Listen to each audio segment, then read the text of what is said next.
तर आज आपण शिकणार आहोत की एखाद्या संख्येला 11 ने कसं गुणायचं. तर बघूया, यावरती काही गणित सोडवून दाखवते तुम्हाला. आता उदाहरणार्थ 25 गुणिले 11. तर आपण 11 ने गुणायचंच नाही, न गुणाकार करताना आपण गुणाकार करायचा आहे. गुणाकार न करता ही ट्रिक आहे, जी वैदिक गणिताची ट्रिक आहे. बघा काय करूया, सुरुवातीला इथे एक शून्य आहे असं कन्सिडर करूया, इथे एक शून्य आहे असं कन्सिडर करूया आणि उजव्या बाजूकडून डाव्या बाजूकडे फक्त बेरीज करत यायचंय.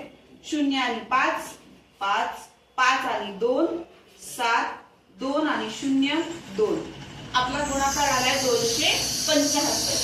आपण गुणाकार करून बघूया, जसं नॉर्मल मेथडने करतो. 25 गुणिले 11, 11 पाचा 55 आणि 11 दुने 22, 22 आणि 5 27. तर आपला गुणाकार हा बरोबर आहे.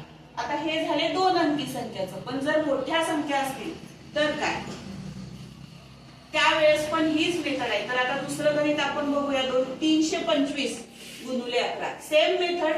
इकडं शून्य आहे असं कन्सिडर करू, इकडं शून्य आहे. 0 आणि 5, 5, 5 आणि 2, 7, 2 आणि 3, 5, 3 आणि 0, 3. हे झालं आपलं उत्तर.